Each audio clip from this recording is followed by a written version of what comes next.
Hi, I'm Ted, and I'm a bold-faced liar. I'm very good at it. I'm a proficient liar. As an actor, I've been lying professionally for just over 2 decades, but as an alcoholic, I've been lying personally my whole life. Tonight, I'm going to share with you the key ingredients in which I believe a good lie is formed, and how and why it is my preferred method to finding the truth, so long as you're honest about it. Now, any self-respecting liar knows that first, you yourself as the liar have to know the truth. After all, the first person you have to convince of any good lie is you yourself, the liar. And second, you need other people, witnesses to lie to. One cannot lie and avoid. These are the conditions in which a good lie can thrive. Now, you have to know the truth because you have to know what you're working against. Like pressing your back against the wall, you have to know what not to look at. You have to know what to avoid so that you yourself as the liar can start to believe the lie. Like forming unmolded clay into a pot, lying is molding the truth. You have to know where you can and cannot put pressure, otherwise the whole thing might collapse. But to do this requires a deep understanding of who you are and an awareness of how you are perceived. The truth. Not what you wish you were or what you aspire to be, but the cold, hard, honest truth.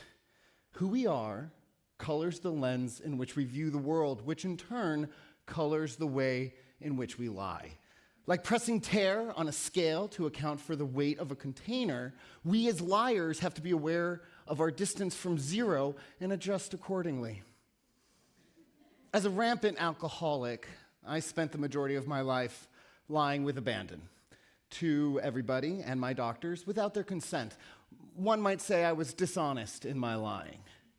As an actor, the witnesses to the lie, the audiences, have given me their permission. They enter the theater, they suspend their disbelief, that is to say, they're ready to be lied to, and I'm ready to lie. This agreement makes me an honest liar. And somewhere in that equation now, we are able to find the truth. And there's evidence that we've engaged in this contradictory agreement since the beginning of time. And you might ask yourself, who would willingly sign such a contract, or at the very least, why? And the answer is actually quite simple.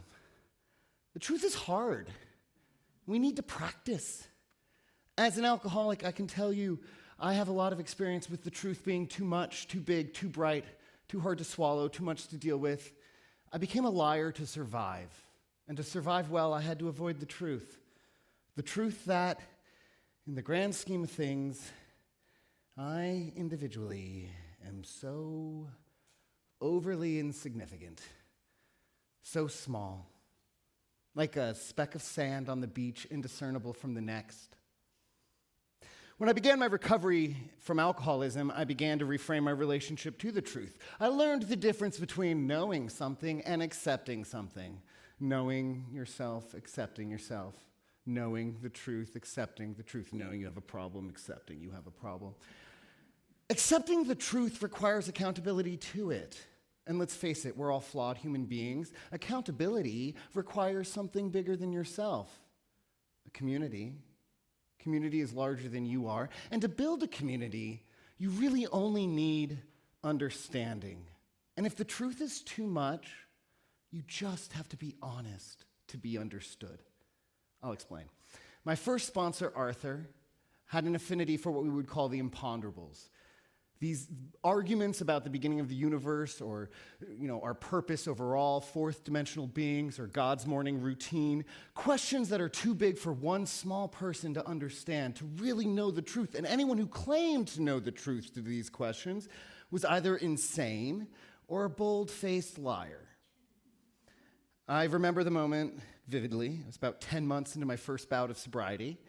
Arthur, armed with a hookah hose, was talking about how underwater aliens, which are actually angels, obviously, installed computers into ancient apes to make us mine for gold. And it was at this moment I had the thought, how did I get here? I've been taking life advice from a psychopath.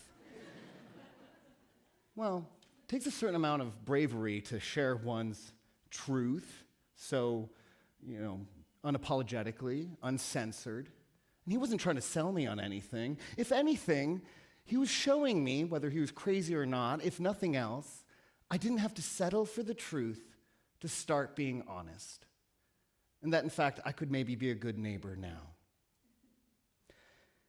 Actors are often perceived as self-aggrandizing divas with a short attention span, pursuing a selfish career for notoriety and personal gain. I've suffered my alcoholism almost as much as I've suffered my acting. Our craft is to be observed honestly, and to do that feels sort of exactly like sleeping naked with no covers and all your jewelry on display and the doors unlocked wide open, and in fact there's a sign outside encouraging people to come in and take a closer look. It's a selfless act. It takes a certain amount of courage. And that is why people will always return to the live theater, and why I am always in awe of these honest liars, these people who willingly live truthfully under imagined circumstances, who let their community experience through them the ecstasy and the tragedy of our existence, that those who bear witness might prepare themselves for their own struggles. After all, the truth is hard, and we need practice. As an alcoholic in recovery and as an actor, I think I've come to learn that the truth is often too big for one small person, like specks of sand on the beach, indiscernible from the next. And yet, I see an entire universe in an individual when I understand them. So, relax, be honest, find your friends, and you'll find the truth. We find the truth in each other. And I'll leave you with this. If you ever want to compliment an actor, one of those bold-faced liars, don't marvel how they memorized all those lines. You simply tell them, I believed every word. Thank you so much.